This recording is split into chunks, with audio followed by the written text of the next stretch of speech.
Selamat sore Bapak dan Ibu serta teman-teman. Saya Victoria Hadadiwah, NIM 20030300004, kelas A semester 3. Akan mempresentasikan tugas buku ke-9 metode penelitian sosial. Bukunya berjudul Metode Penelitian Pendekatan Praktis dan Ilmiah. Kita langsung saja ke pembahasannya. Yang pertama, tujuan dari pembelajaran pada bab ini yaitu yang pertama, memahami terminologi dasar dan konsep dasar dalam penelitian. Yang kedua, memahami alur dasar proses penelitian dan merumuskannya untuk penelitian individu. Yang ketiga, pilih dan tulis definisi masalah dalam domain pilihan. Yang keempat, menulis proposal penelitian untuk definisi masalah yang dipilih. Yang kelima, menganalisis jenis metode penelitian dan menerapkan metode yang tepat untuk didefinisikan dalam masalah. Yang kelima, tentukan metodologi penelitian untuk masalah yang dipilih. Bab ini memungkinkan peneliti untuk yang pertama, memulai dan melanjutkan pekerjaan penelitian secara sistematis dengan cara yang prosedural. Yang kedua, mendefinisikan masalah penelitian dan mengajukan hipotesis. Yang ketiga, mengusulkan metodologi penelitian untuk masalah yang dipilih. Yang keempat, memilih dan menerapkan metode penelitian yang tepat untuk masalah penelitian.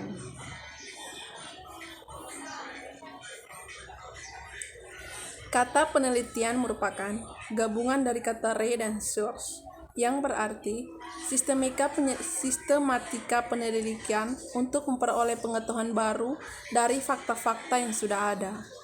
Dengan kata lain, penelitian adalah pemahaman ilmiah tentang sebuah pengetahuan yang ada dan memperoleh pengetahuan baru yang mungkin diterapkan untuk kemasalahan umat manusia, keselamatan umat manusia.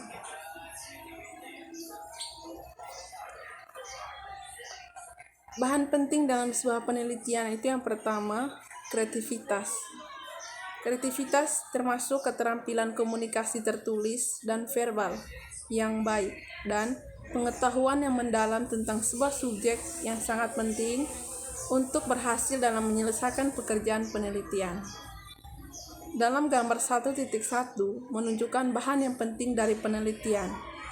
Seseorang peneliti harus memiliki pengetahuan dasar yang baik tentang domain yang akan dilakukan, yaitu sikap bertanya adalah salah satu yang penting.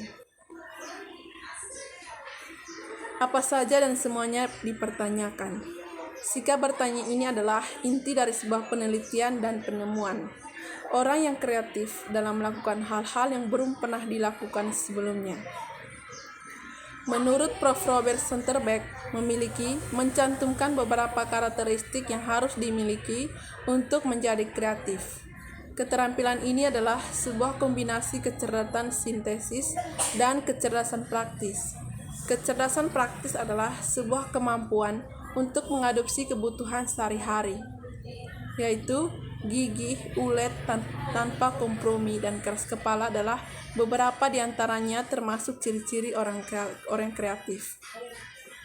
Seseorang harus selalu menantang solusi konvensional dalam masalah, yaitu menurut Velcho dan Post-it-notes, hasil dari pemikiran kreatif yaitu contoh dari konvensional dalam masalah.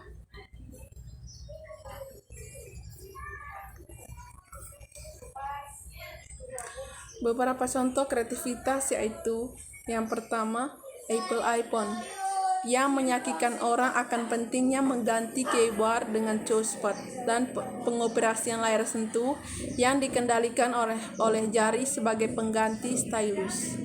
Yang berikut, penemuan laptop, internet, dan superkomputer dan sebagainya adalah beberapa di antaranya yaitu contoh dalam domain ilmu komputer dan teknik. Hukum gerak Newton dan hukum gravitasi universal adalah beberapa contoh dari penemuan kreatif dalam fisika. Yang berikut, menulis musik yang indah dan menulis kreatif adalah contoh dari kreativitas dalam seni. Yang keempat, menganalisis situasi dengan cara yang berbeda juga merupakan kreativitas. Menganalisis sejarah dengan sudut pandang yang berbeda dan memecahkan serta menganalisis kasus-kasus dalam hukum dengan perspektif yang berbeda juga termasuk contoh dari kreativitas. Yang berikut, menempatkan filosofi secara berbeda juga merupakan contoh dari kreativitas. Misalnya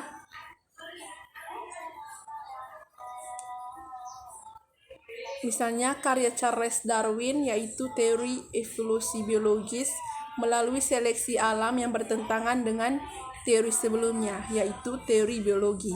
Namun yang menjadi dasar yaitu teori Darwin dari banyak teori biologi modern lainnya. Yang berikut, penemuan kreativitas adalah sebuah kombinasi dari menghasilkan ide dan memvalidasinya termasuk penelitian. Pengembangan produksi dan pemasaran, yaitu kreativitas juga dianggap sebagai proses pra-inovasi.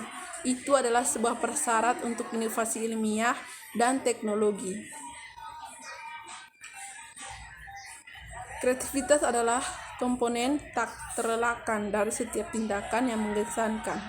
Kreativitas adalah kualitas yang menambahkan esensi pada hasil yang diharapkan.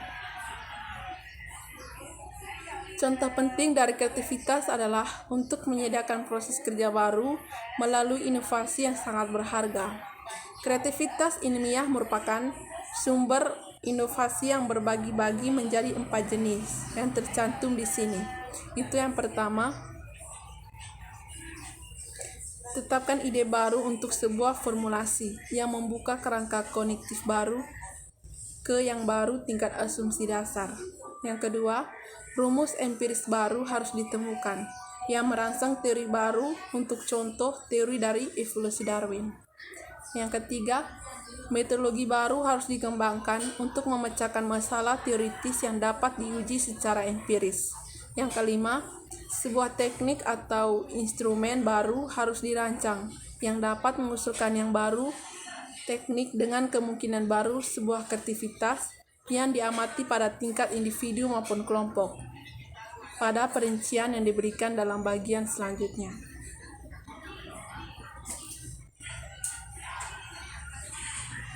Yang berikut, survei literatur dan penyataan masalah dalam melakukan penelitian latar belakang. Latar belakang studi topik terdiri dari sebuah penjelasan bidang penelitian dan konteks masalah untuk dipelajari dan dipecahkan. Ini membantu untuk mempersenjatai diri Anda dengan pengetahuan umum untuk lebih efektif dalam mempersempit topik penelitian dan menemukan sumber yang relevan untuk melanjutkan penelitian. Penelitian latar belakang membantu dan memahami sebuah subjek dan sifat topik penelitian. Berdasarkan latar belakang penelitian, kita dapat meminta bantuan dari pemandu yaitu senior dan rekan kerja. Penelitian latar belakang adalah sebuah proses yang berkelanjutan, harus berlanjut sepanjang proses penelitian.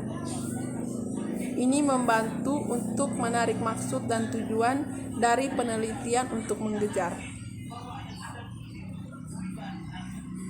Selama studi penelitian latar belakang, seseorang peneliti memiliki fleksibilitas untuk mempertimbangkan pemanfaatan berbagai sumber informasi dan memutuskan mana yang mungkin paling berguna. Karena penelitian latar belakang adalah sebuah proses yang berkelanjutan. Ini juga membantu kita dalam siap untuk mengubah persyaratan saat pencarian berlangsung. Ada kebutuhan untuk mengajukan pertanyaan dalam mendapatkan informasi yang benar tentang penelitian latar belakang. Kita perlu mengajukan pertanyaan yang tepat terkait dengan bidang penelitian. Seseorang perlu mengidentifikasi pertanyaan yang sangat relevan. Pertanyaan yang relevan yang dimaksud adalah pertanyaan yang akan membantu kita untuk merancang dan memahami topik penelitian dan keterbatasannya. Untuk mengidentifikasi keterbatasan topik penelitian terkait sangat penting, karena akan memutuskan yang benar parameter yang harus dipilih untuk eksperimen.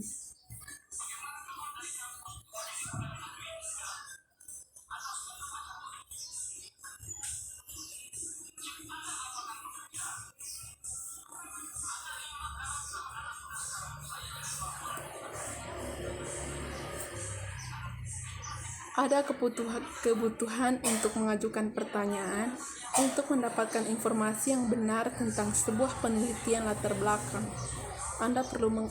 Kita perlu mengajukan pertanyaan yang tepat terkait dengan bidang penelitian yang kita ambil. Seseorang perlu mengidentifikasi pertanyaan yang relevan, yaitu pertanyaan yang relevan adalah pertanyaan yang akan membantu Anda untuk merancang dan memahami topik penelitian dan keterbatasannya. Untuk mengidentifikasi keterbatasan topik penelitian terkait sangat penting karena memutuskan yang benar parameter yang harus dipilih dalam eksperimen.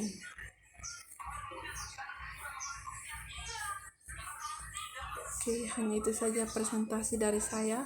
Terima kasih.